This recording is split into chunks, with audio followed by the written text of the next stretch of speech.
Antwerp, Belgium, the diamond capital of the world. Behind these reinforced doors sits the most secure vault in Europe. They had 2.5 years to plan it, 10 layers of security thought impossible to crack, and on a quiet Saturday night in February 2003, 5 men walked into the Antwerp Diamond Centre and walked out with $100 million in diamonds. On a quiet weekend in February 2003, 5 men walked into the Antwerp Diamond Centre. They left with over $100 million in diamonds, gold, and gemstones. They didn't break in. They were already inside. His name was Leonardo Notarbartolo, a 46-year-old Italian gem dealer. 3 years before the heist, he had rented an office in the Diamond Centre itself. I rented an office in their building 2 years before the heist. They thought I was a gem importer from Italy. For 18 months, he watched.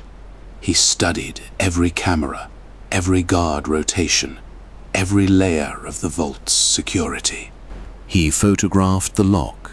He weighed the keys. He memorized the codes. By the time he was ready, he had mapped the entire fortress. An alarm doesn't see the world the way we do. It listens for what it expects. We just gave it what it wanted.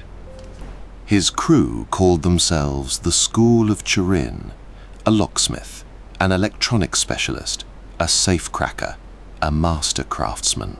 And a 5th man, known only as the King of Keys, the one who would never be caught.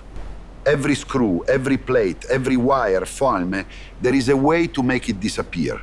You only need to listen to the metal. The night of February 15th, they entered through the garage.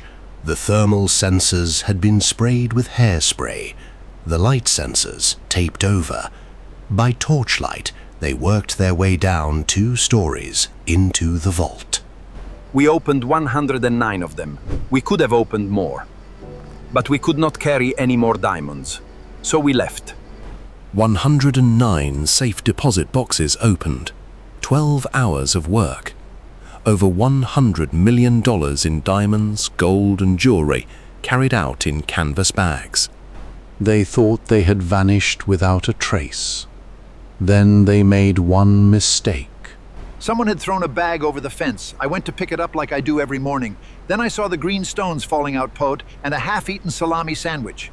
A Belgian farmer named August van Camp finds a black plastic bag dumped beside the E19 motorway. Inside, the evidence that would unravel the entire heist.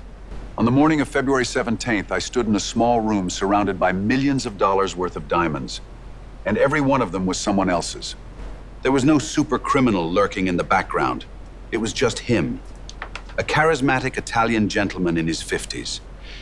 A supermarket receipt, a half-eaten salami sandwich, a bag of soil from the very property the crew had used as a staging ground.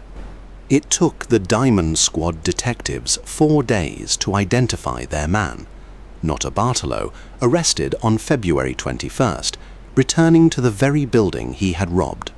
3 of his accomplices tracked down within a year. The 5th man, the King of Keys, never identified. They got Notarbartolo. They got Speedy, the monster, the genius.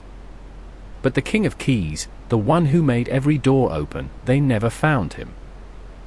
Out of $100 million in diamonds, only a fraction was ever recovered. Less than 5% of the diamonds have ever been recovered. Somewhere in the world, those stones still circulate. Uncut. Untraceable. Locked in private vaults that no detective will ever open. The Antwerp diamond heist remains the largest unsolved diamond theft in history.